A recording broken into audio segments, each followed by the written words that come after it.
Thank you for joining us for another episode of Let's Talk Tobago. I'm Davia Chambers, and today we are at the charming historic village of Mount St. George. It's an inviting community with a combination of modern homes and memorable views. We've also captured some of the key moments of this past week. So here are the headlines. The Tobago Methodist Church circuit celebrates its 200th anniversary. The island is seeking to protect its natural heritage for generations to come by securing World Heritage Site status, and later we'll tell you how fishing can help save our marine environment. All this and more when Let's Talk Tobago continues. Stay with us.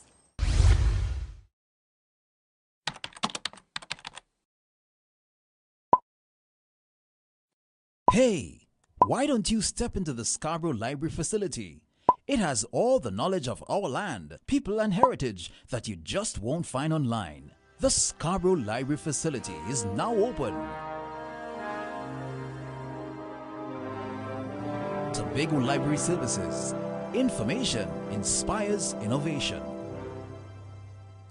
Welcome back. We are at the Monson Methodist Church, which is marking 200 years of Methodist heritage in Tobago. Now, the church falls under the South Caribbean Conference of the Methodist Church in the Caribbean and the Americas, which was inaugurated in 1967. In all, there are 8 districts in the region.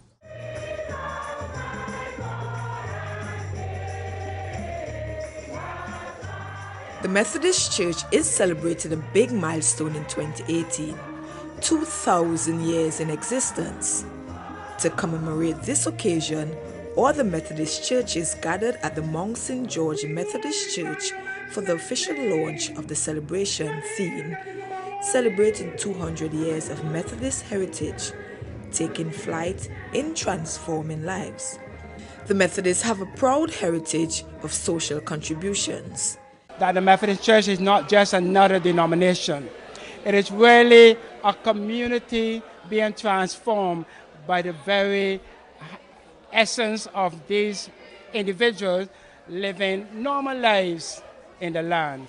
And I say normal lives because persons like your great-grandmother and father and my great-grandmother and father, without little education, we just had this faith, this strong faith in God that made them want to love people, that made them want to tell people about the Lord Jesus Christ. And that is really what, for me, is most significant about the Methodists celebrating 200 years at this time. The church is for people of all ages, and one young member says he's proud to be a part of the Methodist movement, which allows him to serve God freely. Well, I have been a Methodist for all my life. I actually went to a Methodist school. I grew up right here in the community of Monson George. I went to the Monson George Methodist School. I worshiped right here in the Monson George Methodist Church. If I was to describe it, I would say that it has allowed me what I would call freedom to embrace my spirituality without any rigid stipulation, without anything that I have to do, or without conforming to a bound to way of life. It's a very, very simple way for me to embrace my spirituality. And I say spirituality meaning understanding that there is a higher power, and not just understanding a higher power, but this higher power is responsible for the creation of everything. In keeping with Tobago's culture, the launch included a speech band presentation highlighting the history of the Methodist faith here in Tobago. At we school, the government take over because for maintain them was plenty pressure. Through the years we produced many a scholar. I forgot our Methodist school, it was a great honor. Must tell all you this one about Reverend Cato when he was superintendent minister here in Tobago. He was one who helped for clear the land upon which the Bonaccord Methodist Church now stand. Dressed in his rubber boots and broad belt round his waist, he would work for hours, clearing and cleaning the place. It was like nervous, kindish, but I was so excited that I did it. Well, at first I was nervous and I was scared. And then when it became my turn, I was excited to do it. Methodist is a great religion and I will like to be part of it. As part of the celebrations, There is a schedule for events and activities to be hosted by the church throughout the year. I'm Crystal George for Let's Talk Tobago. This building is not the first incarnation of the Mount St. George Methodist Church. In fact, the original was destroyed by fire back in 1847, and as fate would have it, the wooden structure that replaced it was devastated in 1963 by Hurricane Flora. The current church was built and a foundation stone placed on October 3, 1965, in honor of then-resident priest Albert Allen, Esquire. Now, in a recent interview, Chief Secretary Kelvin Charles addressed some critical issues facing Tobago. On TV6's morning edition, Chief Secretary Kelvin Charles responded to claims that his representation for Tobago is being compromised by a PNM-led central government. Morning edition host Fazia Mohammed asked Mr. Charles whether he thinks Tobago is being treated unfairly. The issue really, and don't take this personally, it may be one of a sort of a Trini-centricism. I don't take it personally, it's a fact, Mr. Charles. Because, for example, and I usually make two examples, you know. You always hear, if there is a competition, for example, the first prize is a trip to Tobago. Now, Correct. that unconsciously speaks to a particular mindset. Correct. You know, so it is more a societal issue. With regard to Tobago's development, the Chief Secretary highlighted that on coming into office, he made the decision that Tobago is too small to be developed along partisan lines. I have said, as part of my campaign, that Tobago with 65,000 people is much too small, and in respect of its human resource capacity, to develop along partisan lines. Because as you would recall, there were three parties Yes. that contested the election. So I said, you don't have to, like Kelvin Charles, you don't have to be supporter of the PNM. Let's recognize that Tobago, the development of Tobago, is the issue and the big picture. Yeah? And I am prepared to engage talent wherever such talent exists. All I ask, yeah, two things, really, is that you come to the table as a professional. Yes? So you bring your skills and so on in the interest of Tobago. And you do not come with intent to undermine the administration, because that is not what we are about. And I have begun to do that because if you look at some of the boards that we have put together on my watch, there are persons on that board who are not party persons, who are not even sympathetic to the PNM. Mr. Charles further stated that Tobago's progress and prosperity depend heavily on the attitude and mindset of its people and their willingness to cooperate and collaborate to move the island forward. How do I get the people to develop the right kind of mindset to recognize that we must become the major creative or dominant forces in our own lives, and that we must take responsibility for the development of the island? That's the greatest challenge. And to move away from the lamentation that does no one any good, but at the same time become more constructively critical, get to the stage or the place where we understand that for Tobago to flourish and to prosper, we need the support, because we only 60,000 people, all of those persons, all hand on deck, that we must become more productive. We must seek to build a softer, quieter, gentler society, but more importantly, one that promotes loyalty to country and patriotism and pride. That I consider the biggest challenge, because you see, your mindset, yes, as you would understand it, is the lens through which you see the world. And it has the capacity to either hold you back or drive you forward. Mount St. George Methodist is a major part of the community. Its social contributions include the construction of a multi-purpose center where young students can come and get assistance with their homework and join other classroom sessions. Now, like many countries, Trinidad and Tobago has been working to develop its tourism sector. The country hosts many international sporting events. Now it's consulting with the public to see how they can boost sport tourism, and the latest talks took place right here in Tobago. Here's more. Sport tourism is estimated to be worth US $600 billion globally. In Trinidad and Tobago, the importance of sport tourism to the economy has not gone unnoticed. In fact, the Ministry of Tourism has drafted a sport tourism sub-policy to guide development in that area. Additionally, the government will examine successful sporting destinations to see how it can improve the destination's capacity to host successful events. I think that we have a comparative and competitive advantage. We have the right weather, we have the facilities, we continue to develop the facilities, and yes, Dwight York Stadium is our only stadium here in Tobago, and we are working to develop it to international standards to the benefit of the people of Tobago and to the tourism industry here in Tobago. The draft sub-policy has various key considerations for developing sport tourism, product development, how it can create value and make the destination more attractive, ensuring the facilities, amenities and supporting services are available and at the required standards, marketing and promotions, encouraging the necessary investment, providing adequate health, safety and security support, and community participation.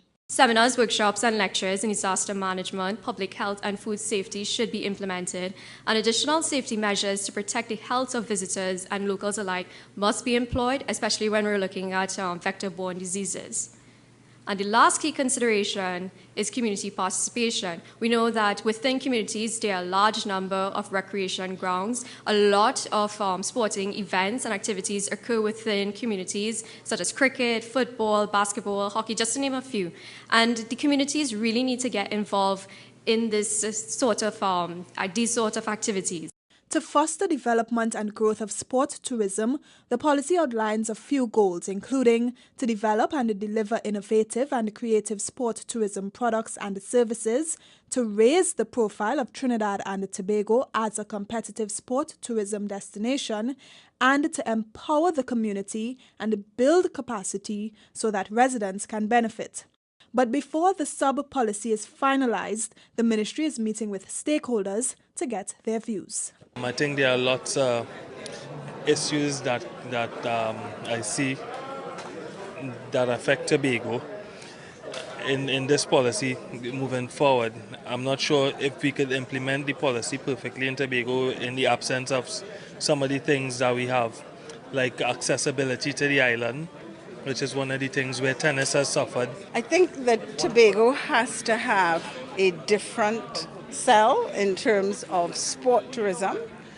My thought is that the beach sports should really be the focus for Tobago, because we have all the facilities here, we have easy access to all the beaches, and I think if anything should really be pushed and promoted in sport tourism, it would be all the beach sports. Some stuff sounding good, but my problem with most of the stuff that they put on paper is not executed. You know, so they put measures in place of what we're going to do, we plan to do this and that and so forth, and weeks into months into years, and nothing. The policy should go a long way in attracting more sporting events to this country. This will increase visitor arrivals and spending, add valuable foreign exchange revenue, and boost national pride. We have to take a break, but when we return, we'll tell you how the island plans to enhance the protection of some of its most breathtaking sites. Let's Talk Tobago. We'll be right back.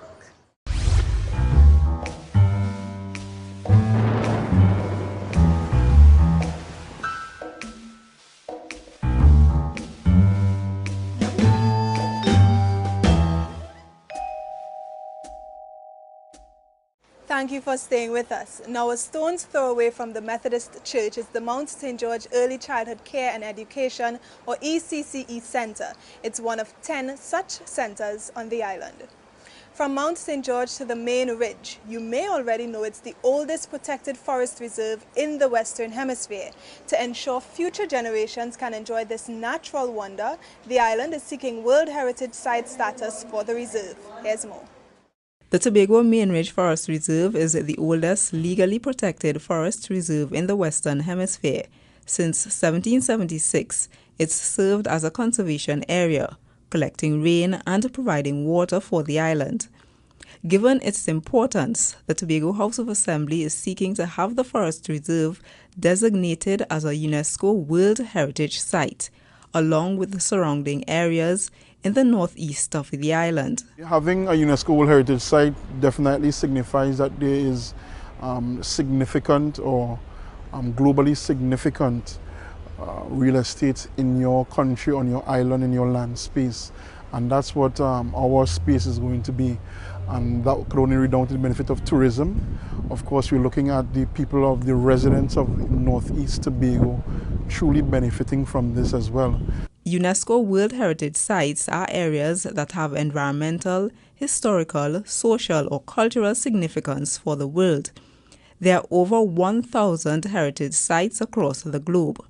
They include the Great Barrier Reef in Australia, the Historic Centre in Rome, Italy, and the Blue and John Crow Mountains in Jamaica. The Northeast Tobago area will include some communities, marine areas, and nearby islets. This gives the application a greater chance of being approved as a World Heritage Site. By including the surrounding areas, the socio-cultural importance of the surrounding areas, because when you start including places like Lansing with the Blue Food, Charlottesville with their culture, their rich heritage and culture there as well, the St. Giles, one of the largest frigate bird populations in the St. Giles area, looking at Little Tobago and the significance of Goat Island to the protection of that reef in particular. The application process is very rigorous and extensive, and in order to get things right the first time, the THA has commissioned a technical writing team to work on the application. The Environmental Research Institute of Charlottesville, ERIC, was chosen for the job due to the group's long history of work in environmental research and conservation. They have the experience, they have the knowledge, they have already a database of information, they have the relationships with the corporate society, and of course they have a strong history of working with international organizations. So based on this, we found that the Environmental Research Institute of Charlottesville is more than capable to complete the task of the technical writing team, and so that they can be the ones to champion the application process. The technical writing team will make periodic updates to a THA steering committee. The first draft for the proposal has to be submitted by September of this year. It's hoped that the final submissions and approval can be completed by next year, so that Northeast Tobago can be deemed a UNESCO World Heritage Site. I'm Amadara Mills for Let's Talk Tobago. Historically, the Methodists' contribution to education in Tobago is significant and well documented in the recently published What Mean These Stones book by Tobagonian author Dr. Susan Craig James. The Mount St. George ECCE Center is a key part of education and child development in this community. It caters to 53 children ages 3 to 5 years old. They're served by Principal Elsa Jack and 3 qualified ECCE teachers.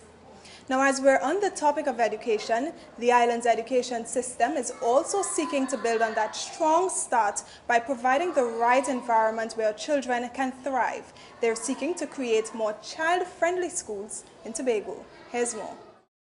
Schools in Tobago are aiming to be more child-friendly by providing every child an environment that's safe and encourages positive emotional and psychological development. Administrators and teachers are gaining the knowledge to develop an effective school framework for creating child-friendly schools. The Division of Education, Innovation and Energy collaborated with UNICEF to host its Child-Friendly Schools workshop. To achieve this kind of school environment, emphasis must be placed on certain areas. Positive behavior management, student-centered classrooms, teaching health and family education, focusing on student participation, involving parents, and then being more direct in terms of our addressing school safety. The effective school framework provides an orderly approach to enhancing education delivery in all schools. But what is different about the effective schools framework?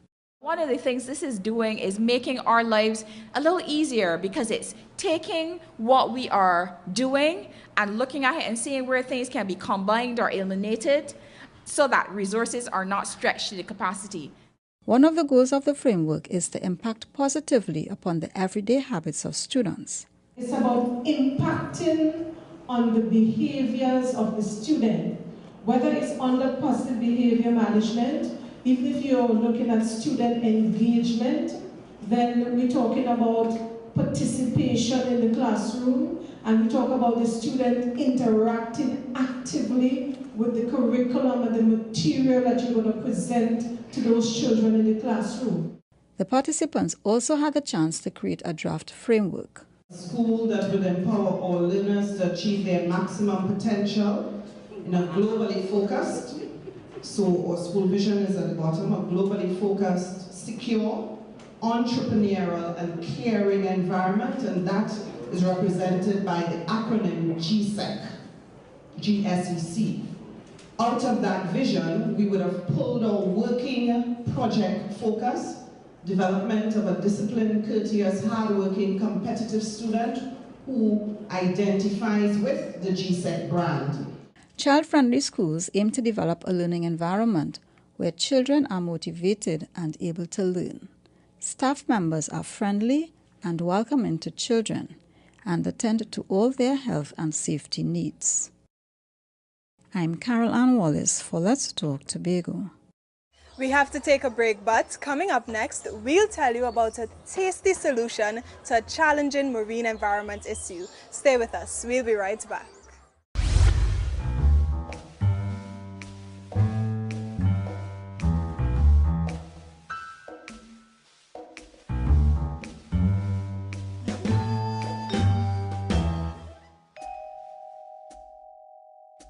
You are watching Let's Talk Tobago. We're at the Mount St. George Methodist Primary School. Now, coincidentally, this is also the location of the first chapel of the Mount St. George Methodist Church. The current building was constructed in 1939.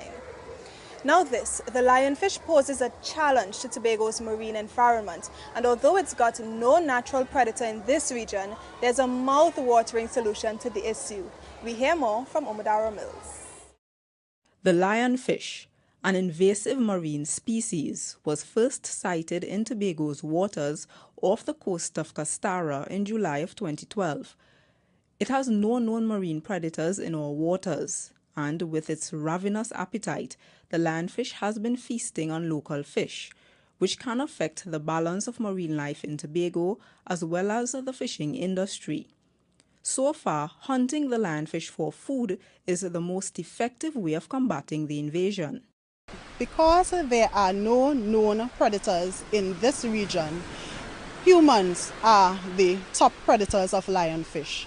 Therefore, we encourage persons to actively hunt the lionfish, and the motto for the lionfish management is eat them to beat them.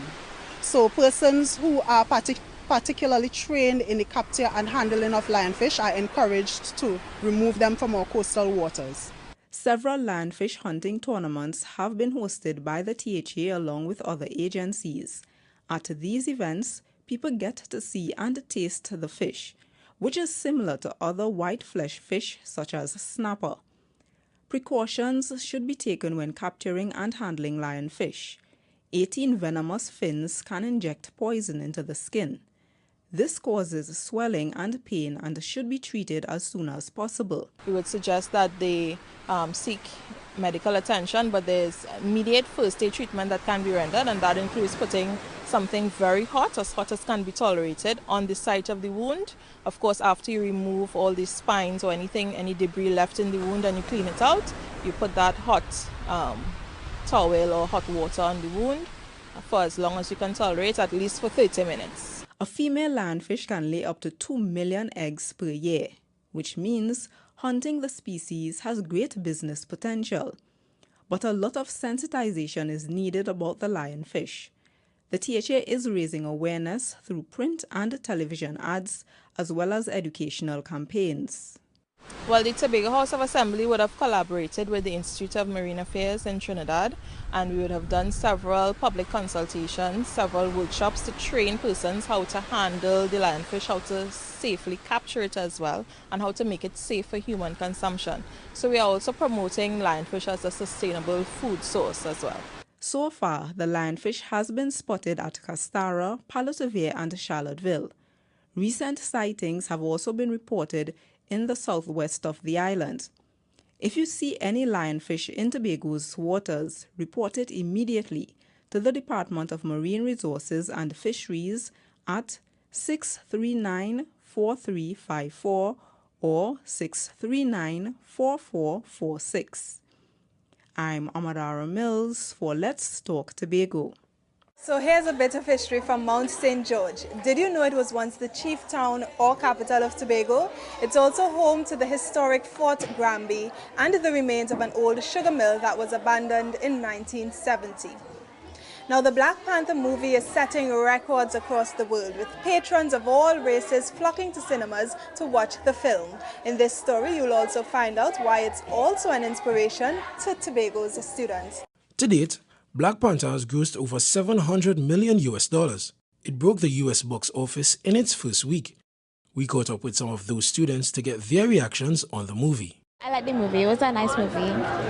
It was very interesting, and it was kind of sad though, and like near the end. The movie was very nice. I enjoyed the part that we played, and I just wanted to say that it was a really nice movie.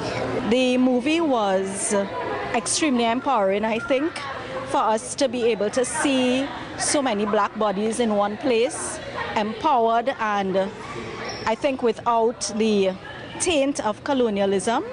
So I think that the students were able to appreciate that. The idea behind the screening was to inspire students with the message that they can do whatever they set their minds to, whatever their background. And they can also think of areas like script writing, acting, and film production as viable career options. I would encourage them. I think there's a good future in an avenue like that, and of course they can make a good living doing something like that. Possibilities are endless, seen from the film that we just saw, Black Panther. It's the first time Marvel has produced a film with a predominantly black cast. I'm Keyshawn Wilson for Let's Talk Tobago. And it's now time to have Your Say, the segment of our program where we hear from you, the viewers. So we'll have a look at who had their say this week. Alright, so we're here with Miss Jordan right now. So we're here with Bruce right now. So we're here with Brent right now. We're asking Mr. Philip. We're asking Mr. Winchester. I can't cooperate.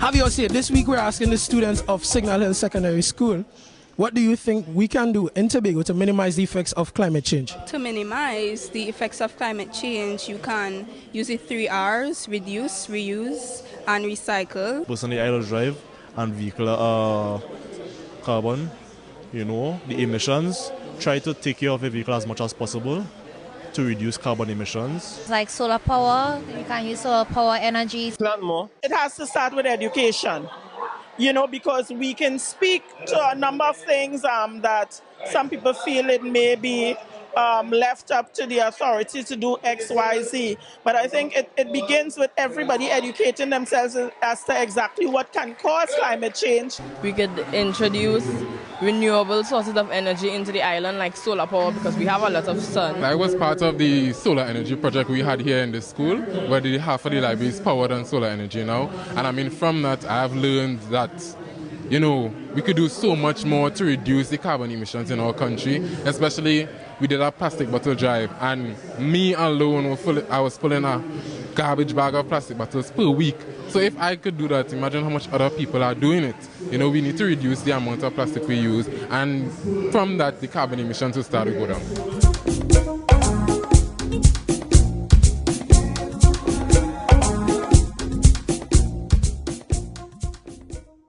We close yet another edition of Let's Talk Tobago, and as always, we thank you for watching. Please email us with your comments or queries about the program, and be sure to visit our website, like our Office of the Chief Secretary Facebook page, and subscribe to our YouTube channel.